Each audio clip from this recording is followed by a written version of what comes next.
Morning. This is where we slept last night. It's not too bad of a spot, but the toilets were pretty bad.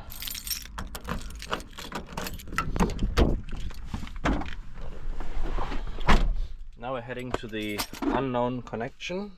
Wait, no, what's it called? Unknown chapter. Coffee roasters for brekkie.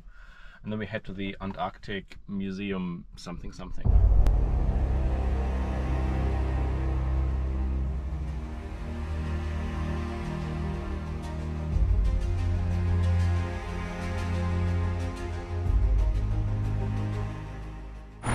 I really like the colors here. It's like that for this entire street there. It's kind of fun. We just saw this out of the car, but really don't know what this means. Maybe there's a sign. Passing time. Oh, it looks cool.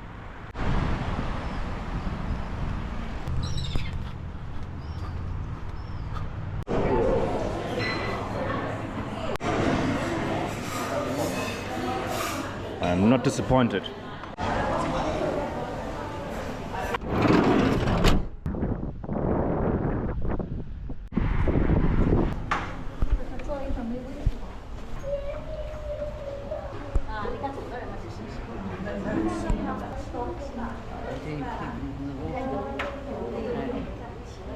Alright, good morning everyone. Welcome to our first penguin feed of the day. My name is Gita. I'm one of the penguin keepers here at the Antarctic Centre. I'm going to be feeding our hungry residents their breakfast this morning. I'll tell you all a bit about them. What I do with fish. So here at the Antarctic Centre, we are home to rescued penguins. So what that means is that for the most part, all of the birds that live here in our colony, once upon a time were wild little penguins. Now these are the guys that have unfortunately come into contact with some of the threats that they do face out in the wild. So these are the lucky few that manage to be found in cephalopods and even sometimes jellyfish for those penguins that do live up in Australia. But like all animals, these guys need to be able to drink water to be able to survive. And so they have evolved a pretty nifty little way of being able to do that. So they're actually able to drink directly from the ocean. Now, if you or I was to try doing that, we might quickly become very ill because of all the salt that's in seawater. So we're heading round to the other side of the habitat just to check over to see if we have any more hungry penguins this morning. Now, this first little lady that is approaching me on the right is Lizzie. Now, Lizzie is currently our youngest penguin that lives here in our colony. She's around 2 to 3 years old. And now, Lizzie was actually found right here in Christchurch on New Brighton Beach. And she was found as a fledgling. So she was severely malnourished. When she was taken into a rehabilitation centre, they realised that she has a paralysed left flipper. Now this is likely the reason as to why she was so skinny. Because while she may be she's a very confident swimmer and she just goes jumping into the water for a splash around, she really struggles to compete with our other penguins here in our colony. And so out in the wild with lots of fit and healthy penguins chasing after lots of live fish, she's going to really struggle to compete with those other ones. And unfortunately, it did mean that she was severely underweight when she was found. But it also tells us that the penguin we're looking at is a boy or a girl. See, it's extremely difficult to know if a penguin is male or female simply by looking at them, as they do not have any external sexual characteristics. And the only way we can be 100% sure is to take a feather and do a DNA test. And so we do that with every penguin that comes into our facility. Hands to help them eat, and they don't have any teeth to chew up their food with. They're going to be using the thick bristling tongue that lines the inside of their mouth to be able to pull that fish in and swallow it. They have a large hook at the end of their beak, which is really good for spearing fish. And once they've got a hold of that fish, they're going to be pulling it into the back of their throat using that grippy tongue that they have. But poor Turkey, without the use of that tongue, she's unable to do this by herself. So any fish that she was able to catch with her limited vision, she wouldn't be able to swallow without human assistance. So we have to just put in her little beak and pop the fish at the back of her throat, so those throat muscles can clench on and take over in that swallowing process for her.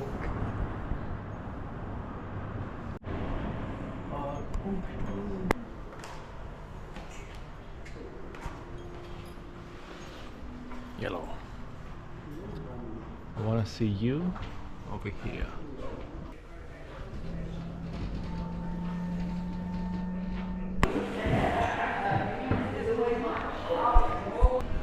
no touching. Okay, that's all.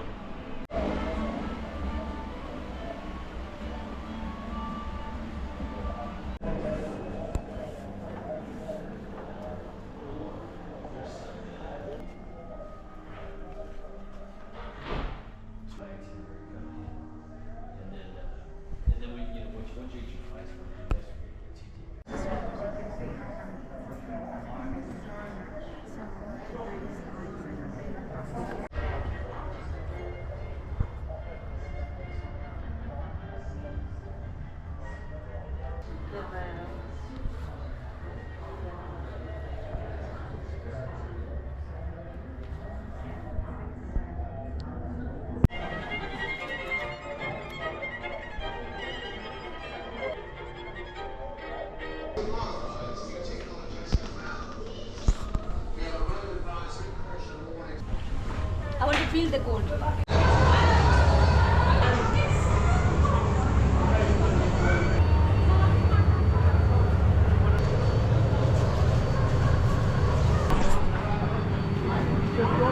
Uh-oh.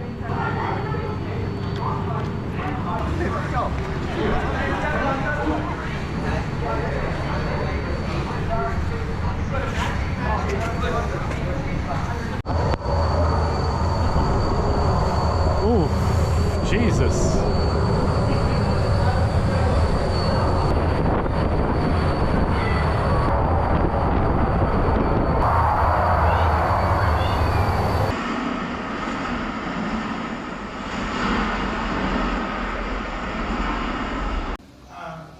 Because it teaches our younger dogs respect for our elders, so it does other things as well. We don't just put her up there for the sake of it. We allow these dogs to acknowledge that we put her up because she's got the most knowledge.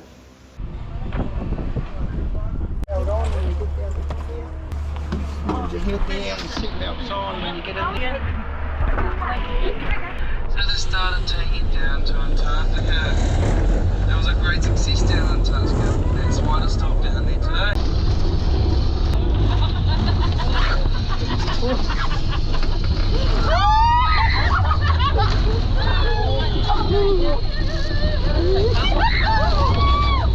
Awesome, just like that, easy as. Alright, if you guys want it to your right hand side, you may know something a bit unique about her hill. Yes. There's the reverse hill. The distance Haglin over is 1.9 metres. Luckily for you guys, that's only a metre, so your chance of survival are pretty good. So what's going to happen is we're going to spin back around and we're going to go attempt it. So, up we pop, nice and slow. I hope my co-pilot isn't scared of heights.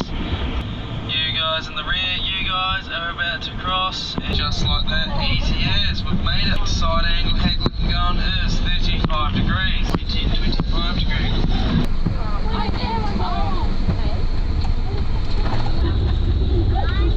Alrighty.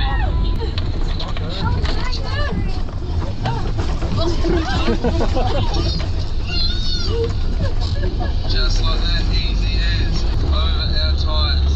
Our tyres are going to show you guys what a snowdrift can feel like down in Antarctica. 130 kgs, or 4.33 tonne. Well, that's all right now, Haglin's way. About, yeah, the way you most likely get stuck, that's what the Haglin is. Alrighty, so our largest hill. This hill is at a 6.5 metre, 45 degree angle hill. It's roughly the size of a 2-story. So I can't see the top of the hill, nor can my co-pilot. So if we don't make it to the top, we are blaming the co-pilots, right guys? Just like that. Alrighty, here's one slight issue. What must come up? Must go down.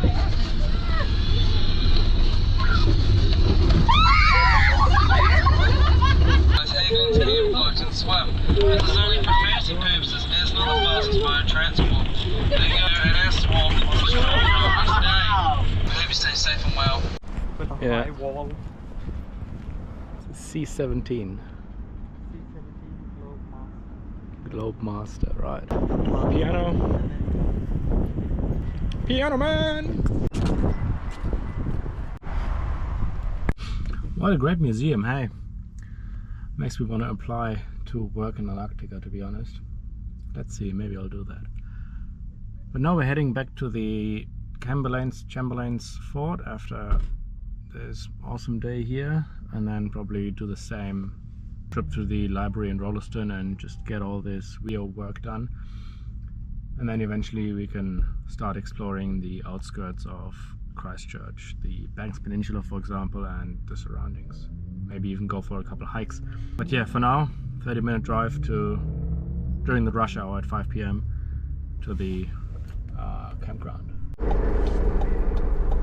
And look at that car, full of plants. It's like a jungle in the trunk. Jungle in the trunk.